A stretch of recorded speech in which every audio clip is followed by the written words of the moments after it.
El director del Centro de Coordinación de Alertas y Emergencias Sanitarias, Fernando Simón, comparece para valorar los últimos datos que hemos conocido del coronavirus. Vamos a recordar que son 123 fallecidos en las últimas 24 horas, la menor cifra en 2 meses. La escuchamos. Con cuidado porque ha pasado un fin de semana y los fines de semana siempre la notificación suele sufrir algunos retrasos.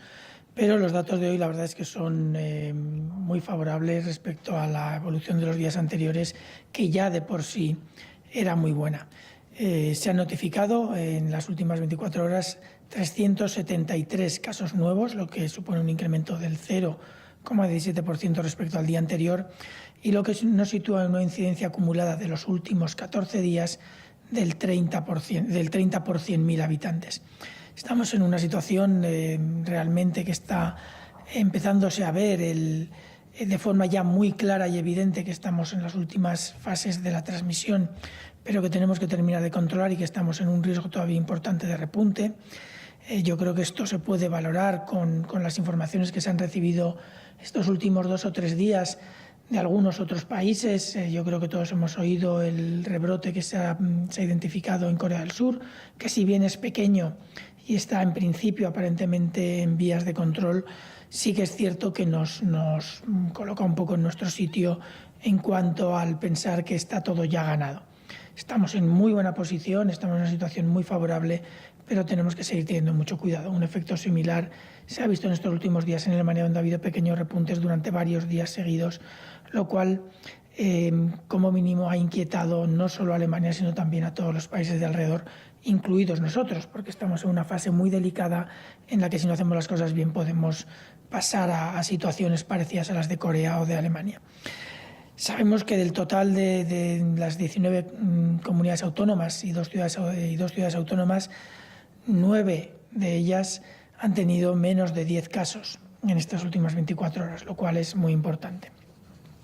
La cifra de fallecidos, que es, como es lógico, una de las que más nos preocupa, también sigue esa tendencia descendente que se observa en estos últimos días. Se han notificado 123 fallecidos, lo cual nos pone en una situación muy favorable también, pero recuerden que siempre hay esas oscilaciones en este proceso de bajada y que en concreto los fallecidos se observan mucho más tarde. Las personas que ya están notificadas como casos de COVID, que están actualmente hospitalizadas, van a tener o que curarse o, si se da el caso, desgraciadamente, fallecer. Y eso se verá en los próximos días de una forma en la que nos podrá llamar la atención las bajadas importantes de los nuevos casos notificados y que los casos fallecidos no bajen en la misma proporción. Todo eso vamos a tener que lidiar con ello durante unos días hasta que consigamos superar todos aquellos que están hospitalizados y aquellos que están ahora mismo en las UCIs y que progresivamente vayan curándose. Además tenemos 20 nuevos ingresos en UCI, pero 17 de las 19 comunidades y ciudades autónomas han notificado 0 o 2 casos como máximo, lo cual es un detalle importante.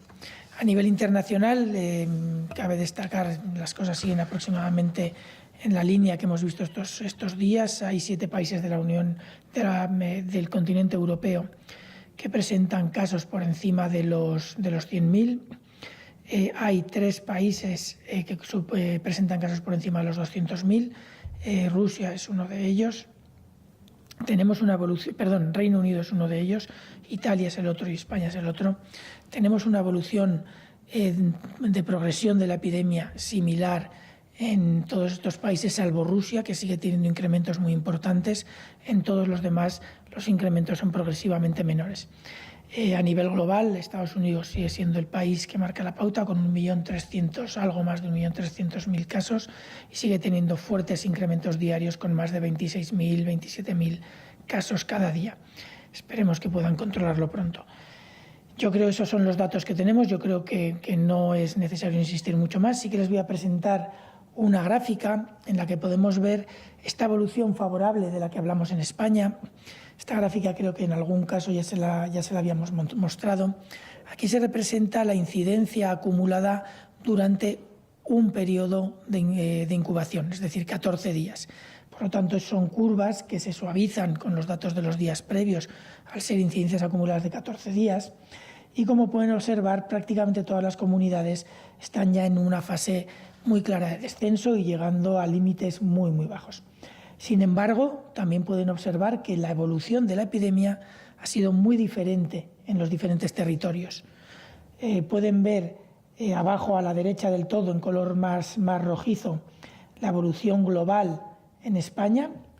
La incidencia se calcula por cada 100.000 habitantes, por lo tanto tienen que interpretar correctamente el tamaño de los picos.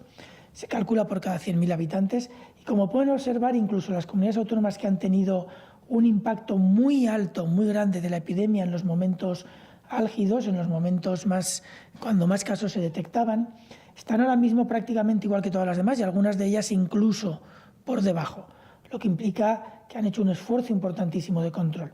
Sí que es cierto que aquellas que han tenido evoluciones mucho más lentas, evoluciones con muchos menos casos, están en situaciones incluso más favorables de lo que a priori podría haber parecido. Pero esto no significa que no tengamos que tener mucho cuidado. El que estemos en una situación favorable implica que tenemos que garantizar que eso no cambia. Y garantizar que eso no cambia requiere tener implementados algunos recursos, tener unos servicios de atención primaria de alto nivel que estén bien dotados y que permitan un trabajo de detección, de aislamiento y de seguimiento de los casos de los contactos adecuado. Necesitamos servicios de salud pública que permitan garantizar que el análisis de la información y la recogida de la información se hace de forma oportuna, a tiempo, para poder reaccionar de la forma más precoz ante cualquier posible rebrote que nos estropee la evolución favorable que observamos. Y tenemos que tener además mucho cuidado con garantizar que los recursos asistenciales, que al final van a tener que ser los que traten a los pacientes más críticos, se mantengan o se puedan desplegar de nuevo de la forma más rápida posible para evitar los riesgos que tuvimos de colapso del sistema durante el periodo pico de la epidemia.